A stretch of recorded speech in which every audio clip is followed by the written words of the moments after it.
রাস্তা যদি না ছাড়েন আপনাদের দাবি দেওয়া কোথায় গেল ওটা আমি পরে দেখবো। আপনাদের জন্য সময় হচ্ছে 7 মিনিট। 7 মিনিটের মধ্যে রাস্তা ছেড়ে সাইডে গিয়ে দাঁড়াবেন, আলাপ আলোচনা করে একটা ডিসিশন নিবে, ঠিক আছে? ওকে, এটা ছিল আপনাদের দাবি দেওয়ার আপডেট। অলরেডি অলরেডি নেগোসিয়েশন চলতেছে, নেগোসিয়েশন চলবে, এটা নিয়ে আমাদের কোনো সমস্যা নাই। ফ্যাক্টরিতে ভিতরে শ্রমিক এবং মালিক পার্টির যদি কোনো রকম অমিল থাকে সেটা নেগোসিয়েশনের মাধ্যমে সমাধান হবে। কিন্তু গতকালকেও শ্রম মন্ত্রণালয় থেকে বলা হয়েছে এবং এই যে রেসপেক্টেড আইজিপি পুলিশ ওনার সংবাদ সম্মেলনে ডিরেক্ট বলে দিয়েছেন যে কোনো রকম রোড ব্লক এখন থেকে এটা গ্রাহ্য করা হবে না।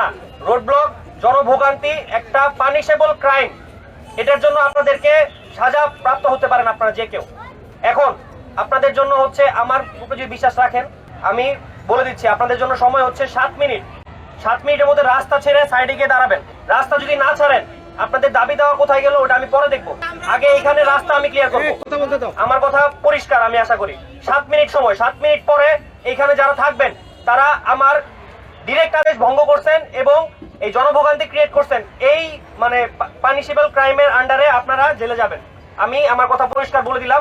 7 মিনিট পরে আমি যদি দেখি রাস্তা এখানে ক্লিয়ার এবং আপনার ওইখানে, আমি আইপি পুলিশ আমরা আমাদের একদম সর্বোচ্চ চেষ্টা করবো আপনাদের দাবি দেওয়া যতখানি করা যায় আমরা করে দিয়ে তারপরে এখান থেকে যাবো। কিন্তু 7 মিনিট পরে যদি আপনারা এখানে থাকেন, রাস্তা যদি ব্লক থাকে, আপনি আমার পক্ষের না, আমি ধরে নিব। Thank you.